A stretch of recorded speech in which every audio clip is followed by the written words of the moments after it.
My name is Floyd Vaughn III. I'm the Resource Case Manager for Trim Services. Born and raised in North Lawndale. I kind of grew up in these neighborhoods, in these streets, so I kind of understand exactly what the people are going through.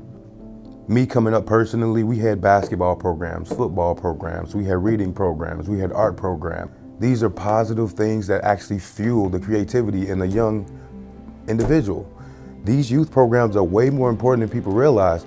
We're at ages where we're sponges at that point in time. So if we're inhaling a lot of criminal activity, if we're inhaling a lot of negativity and drama and violence on a regular basis, that's what we're going to inhale. But when you get opportunities to be in front of people and showcase whatever artistic design you can think of at that point in age where people like really genuinely care, it brings out another level of the capabilities that you actually possess as a young child. I am Apostle Dr. Carolyn L Vessel, and I am the blessed and grateful CEO and President of I Am Able Center for Family Development right here in the North Lawndale community. We're able to serve families from in utero throughout the lifespan. And we primarily serve those who are African American and Hispanic. That does not mean we will not serve others, but those were the places where the disparities were. Those were the places where they couldn't go and get mental health services because they couldn't afford them, even if they were available. So I Am Able turns no one away. We find a way to service families. I don't care if it means I take a cut in my pay, I pay that mental health assessment that family needs. We turn no one away. We find a way. And if they need a level of care that is higher than what we can offer or different than what we can offer, because we educate, we don't medicate, then we have partners.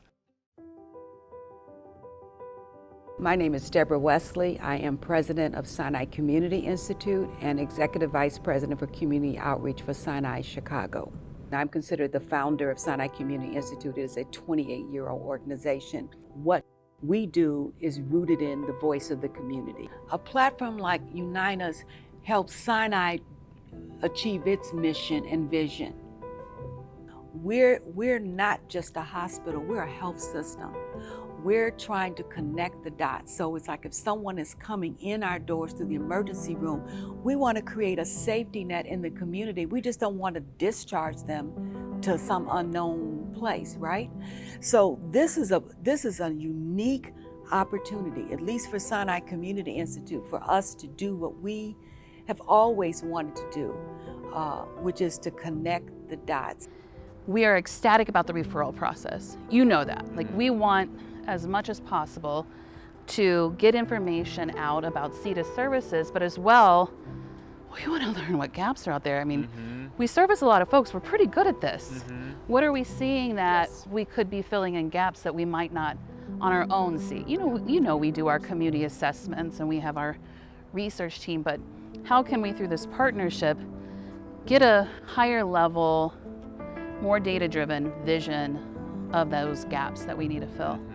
Referrals, gaps, we're excited about, but I would have to say at the end of the day, being able to collectively come around and look at social determinants of health as a city, as a county together is something that's really inspiring. There's so many opportunities that are going to be able to come to the community by using this data as a backing, as using these gaps as a backing, while we're all still serving the community together. So, we're ecstatic. I think from this, we look forward to creating models of success on how we can better serve our communities, increasing equity and access.